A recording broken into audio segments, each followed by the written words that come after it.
I'm on a journey of self-healing and self-improvement, and by sharing my story, I hope to inspire and hope to help others. So this morning, I started my day off by taking a long walk, at least 10,000 steps, to help me clear my mind while I listen to my audiobooks. I am currently listening to these two. These are my current book recommendations. Ellen Carr has helped me get rid of my addiction, and these other books are helping me to not be so hard on myself and start loving myself more. I have this absolute new obsession with kefir. It's like milk with probiotics in it. I love the taste. I never grew up drinking milk. Because my mom thought I was lactose intolerant, which I don't think I am. Because I'm not getting, my body doesn't really get upset from milk. Cheers. Taking care of myself and really taking time for myself is so healing.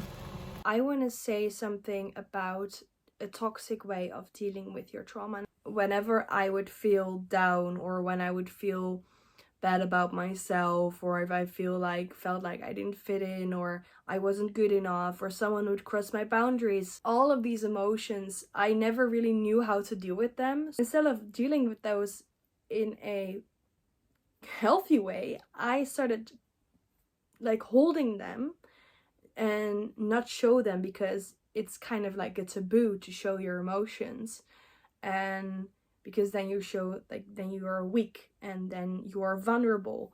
From having this type of mentality, this type of mindset, or being wired this way, all this pain and anger, I didn't know how to handle this.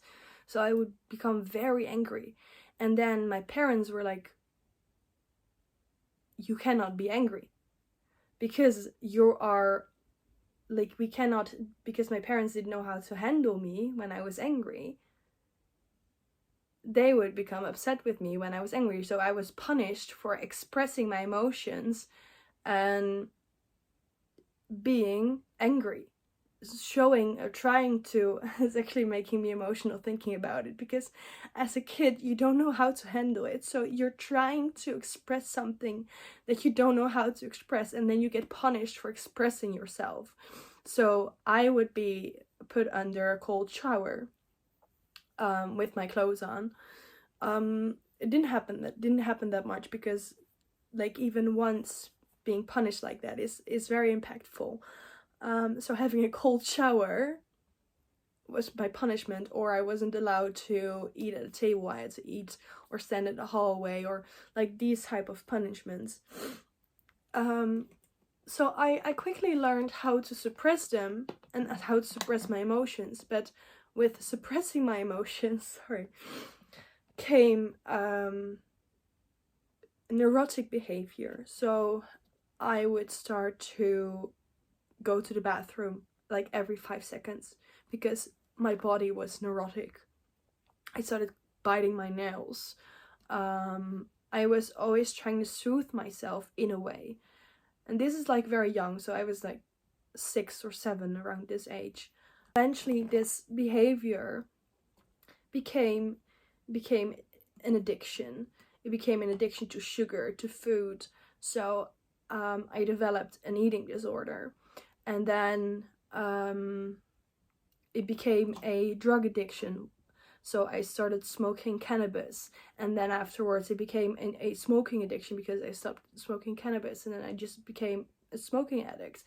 And I'm very glad that I've got that out of the way, and Ellen Carr is absolutely someone that helped me a lot with that. And I'm currently listening to a book about how to handle or how to work with emotionally eating, and to understand more of the process behind it. And I would absolutely suggest listening to it or reading it if you have these issues too, if you're not sure what is going on beneath it. It is it's a form of self-soothing, because I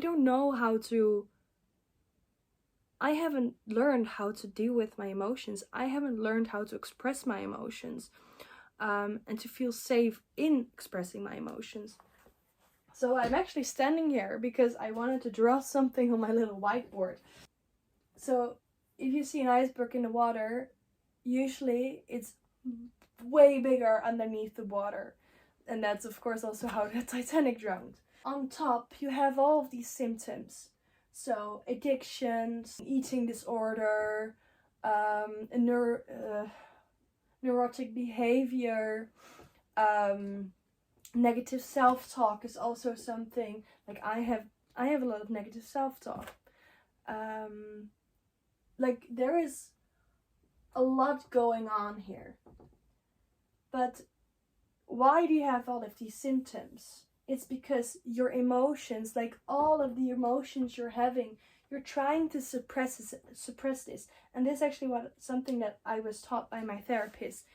But if you have a bucket of water and you put a ball, like a tennis ball or anything, in the water and you press it down, like as a child you would play in a swimming pool and you would press a ball or something, a football or like a tennis ball down, and you would take away the pressure of your hand and it would shoot back up.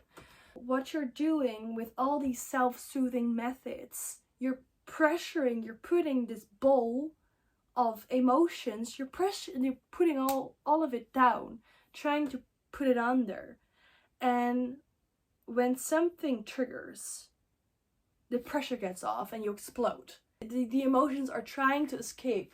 It's trying to go up from the water. It's trying to be here. It's trying to be seen. It's trying to be above water to be seen. Your emotions want to be seen, want to be recognized, want to be held, and want to be nourished in a healthy way. I wanted to share that, and I hope this can help you become more aware of your behaviors and what is behind it. I forgot to mention that like self-harming, self-destruction, those are all types of things that we do to self-soothe and to suppress our emotions, not to have to deal with our emotions or the trauma that happened to us.